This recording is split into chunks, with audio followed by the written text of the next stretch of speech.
TitleMatchNetwork.com. I guess whose idea was it for you to start doing songs when like the wrestling album came out and pretty much make you a character and they put you on TNT and stuff like that? Just part of the.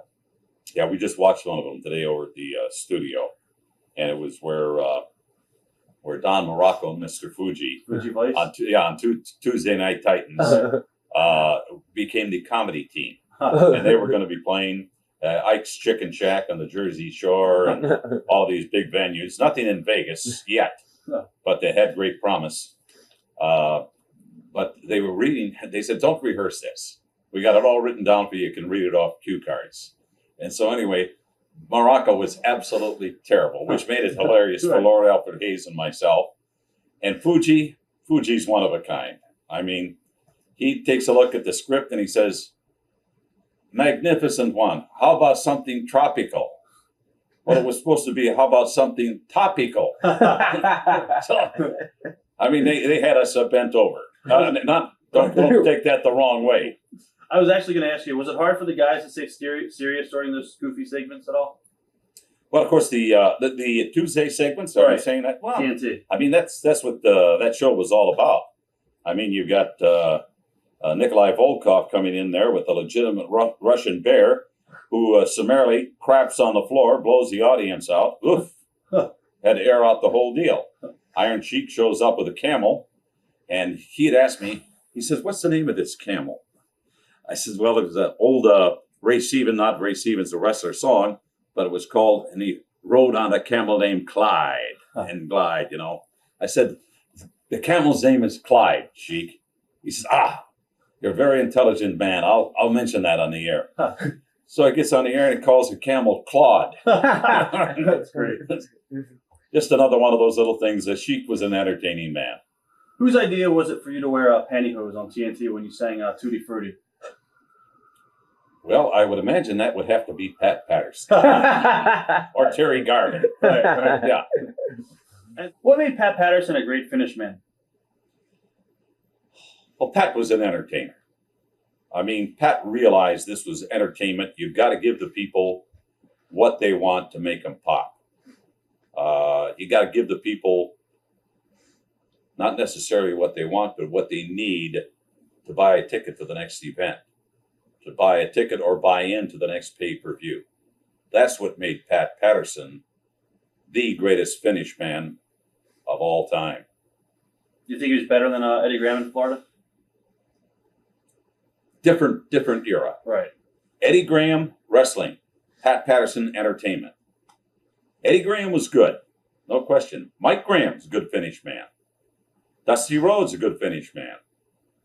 What are your thoughts on Mark Madden and your match? Well, that was an abortion. Should have never happened.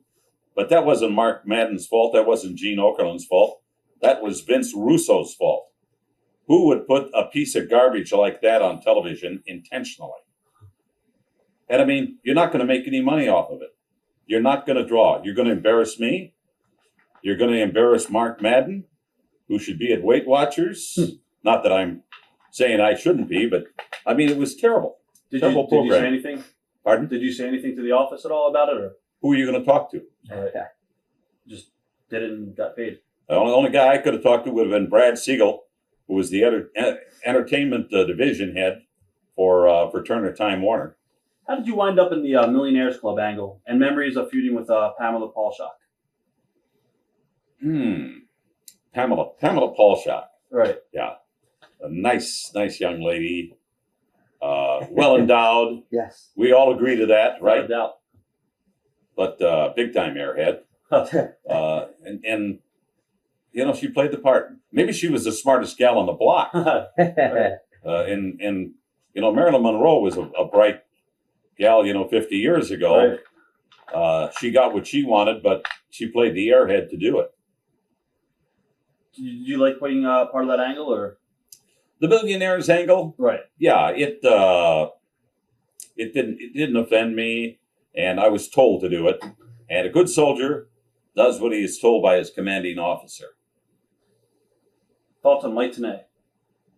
Mike Tenay, knowledgeable, not a broadcaster, but certainly knew a lot about wrestling. His specialty was the Mexican Lucha Libre promotions and also the Japanese promotions. Right. He came out of nowhere, and I understand he's still around today doing TNA. Right. So, what was your favorite skit that you did? Because I think I know what my favorite skit that you did. Oh, you know what it is. Yeah, without doubt. We still repeated it. The WrestleMania 1, we're in the gym with Orndorff and Piper. We told you not to come, and Orndorff put the thing on your fingers, and then they beat the guy up in the street. They threw you out of the gym. oh yeah. And Piper, Well, he also dropped the bar on my hand. Yeah. When they put the best is when Piper like in your face, and you did this. Your face like when he's gone. Well, that's my favorite. I didn't know those guys that well. Yeah. Who was the guy that they beat up? Pardon? Who was the guy that they beat up in the street? So that's some jabroni. Yeah, that was cool. Yeah, I always wondered who that was. Some guy walking by. Right. He was going down to get a hot dog and a cup of coffee, and they took him out at the knees. Yeah, that was tremendous. Memory. TitleMatchNetwork.com